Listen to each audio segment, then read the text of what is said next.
Hey, yo, what's up, guys? It's your boy Ash back again with a new video. I hope you guys enjoyed the weekend. Thank you so much for all the love and support you guys have been giving me. And also, comment down below RIP to the Warriors season right now because we are playing fucking horrendous. But anyway, we'll continue on with the video. So we'll go through all the games of the weekend, the top 3 fantasy performers like we do every week. And then we'll go through how my fantasy team performed. And I think one massive performance really saved me this weekend. So it is what it is. We keep moving on. So first game of the weekend, we had the Broncos beating the Rabbits 32-12. Top 3 fantasy performers, we have Adam Reynolds with 73 points, Paddy Carrigan with 67 and a cracking game from him, Selwyn Cobbo and 63 points, and he looked really, really good in this one. Next game of the weekend, we had the Raiders beating the Bulldogs 14-4. Top 3 fantasy performers in this one, we got Matty Burton with 82, Tavita Pangai Jr. with 60, and Jeremy Marshall King with 53. A good game from him. Another little player I want to add to that list is Adam Elliott with 52. I think he's looking pretty nice for his price at the moment. I don't know what his price will be at lockout, but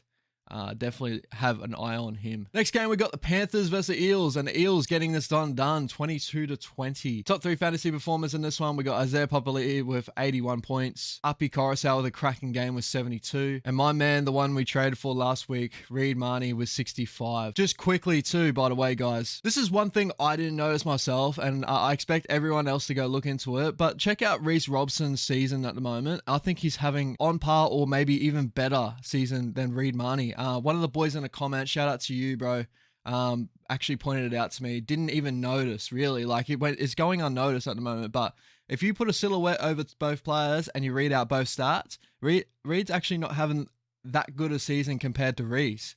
Like, Reece is actually, like, beating him meters gained. I think the only, like, couple of stats is obviously tries and kicking meters. I think everything else, Reece Robson's beating him. Less missed tackles, more tackles, like, all that. So, credit to Reece Robson. Thank you so much to the homie that commented in my comment section, letting me know that one. That was a really good one. I didn't notice how good Reece Robson's been playing this season. So shout out to Reece. You've been playing fucking amazing, bro. Next game, we had the Seagulls beating the Tigers 36-22. Top 3 fantasy performers, we had Offa Hangawi with 77, Garrick with 71, and DC was 65. Next game, we had the Roosters blowing out the Titans 44-16, and it became kind of just a running over in this one. Top 3 fantasy performers, we had Teddy with 81, playing amazing at the moment, boys. So if you got him in your squad, well done. Angus Crichton was 60 and Joey Manu with 59. Also a great game from him. Next game, we got the Cowboys beating the Knights 36-16.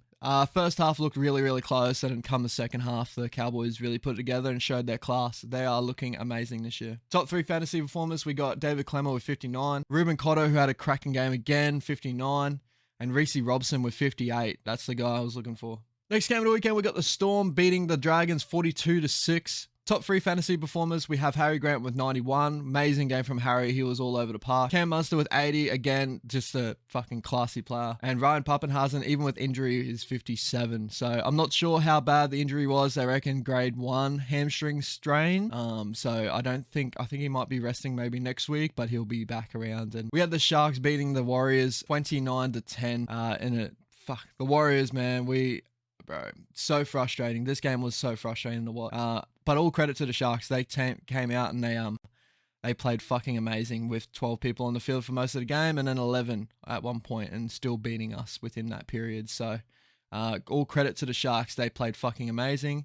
To the Warriors, boys, just regroup. I just want to see something from you in Magic Round. I'm going to Magic Round, so I want to see you guys put in some effort. By the way, too, guys, if you are going to Magic Round, I will be going to Magic Round with a couple of my mates. You know, if you want to come say hello, come say hello. I'm an easy going bloke. I won't fucking shy away from anyone or whatever like that. I'm not famous or anything either, so fucking just come up and say hello. I'm keen to have a beer or something with you, or, you know, kick it back. Top 3 fantasy performers, we had Nico Hines with 132. Fucking crazy game from him. He's been amazing this year. Teague Wilton with 82. And Cam McGuinness with 56. So after that massive performance from Nico Hines, we were sitting around like 670 or something like that. And Nico Hines really bumped us up. So really appreciate having a guy like that in the squad. If you can see, there was a lot of underperformers this week, especially with like big name players that we picked up. But I feel like both our trades really went to improve the squad in some sort of area that I see more consistency and a little bit more points coming towards the origin period or coming around that, around that period. So my round 9 score was 778. I got beaten both my head-to-heads. Shout out to the bro Brody.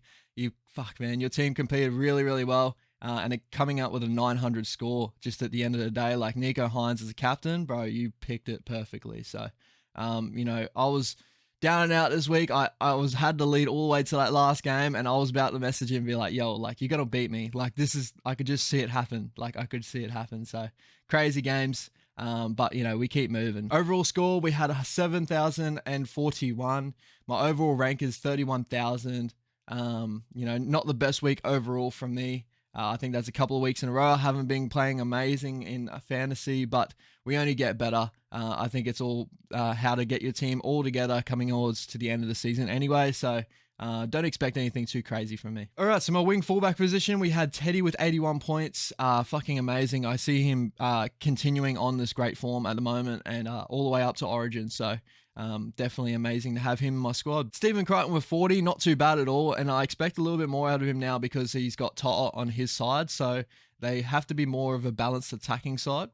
So I'm seeing a lot of try assists, I reckon, in the future of Crichton. So his score, I thank you for everyone that's held with me to say keep Critter in your team. I definitely agree now. Like To'o on his side is going to get him a lot more points, I reckon. Xavier Coates with 30. I don't think he had the crazy outlandish game that we had last week and they still killed him. But he has showed that he can hit those 50 scores. So I'm going to keep him around maybe, or maybe have him on the bench and try and build cash of him. But yeah. My centre duos are Will Penasini with 35. Not the best game, but not the worst game. And Tago with probably his lowest score overall with 22. I feel like they just came against a really tough squad. Coming on to next week, I think Tago is going to have a blinder. My halves pairing, we had Cleary with the captain with 90. Didn't have his best game overall, so I think he got 40 or 45. Not the best game from him, but it is what it is. Like if that's his low point, 45, then I'll take that any day of the week. Wish I captained Nico Hines this week with 132. Fucking amazing from him. My edges, we got Nanai with 38. I think he's just always contributing. But I feel like with him, it's always around the try scoring area. I think he defends pretty well. I think he misses a couple of tackles, but it's in attack. He obviously is an edge player. He's not going to get as much runs unless he's like an Isaiah Papali'i or one of those sort of type of players. And the other man that has been underperforming for a couple of weeks now is Liam Martin with 27. But, I might keep him around. I'm not sure if he will get anywhere in the Origin period. So if he will get into the Origin squad, but, we'll have to see how we go. Comment down below what your thoughts are on Liam Martin this week. My front rows are definitely big underperformers here with Adam Fanua-Blake with 27. He's been underperforming most of the season, really. I do see, obviously, I'm a Warriors fan. I think he's been amazing for us. I think it's just he's not getting the added platform to continue to play really well. Tamalolo's got Ruben Cotter and all those boys that take the shit work off him so he can get those meters. Or, someone like Payne Haas is just every game, always doing it, I think Adams, he has that game in him, but just not been playing too well at the moment for fantasy wise. 27's not too great, but I'll keep him around only because I stuck with him this far. I may as well keep sticking with him. I know my salary cap might get a little bit shut out of whack, but we'll have to see how we go. Max King with 43, decent game from him.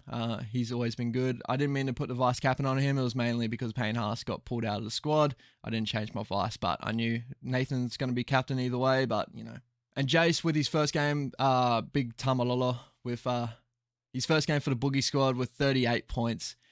Not the best one, but I do believe he's going to keep grinding and grinding, and around that Origin period, he's going to be one of the informed forwards, I think, that's going to be performing really well. Lil Smokey is maybe Ruben Cotter getting into the Queensland squad, so obviously he'll get a lot more minutes and a lot more time around there. So big Jason Tamalolo, I expect a little bit more out of him, but I'm happy with that trade either way. I felt more security there. And my big trade, obviously, I got Reed into the squad.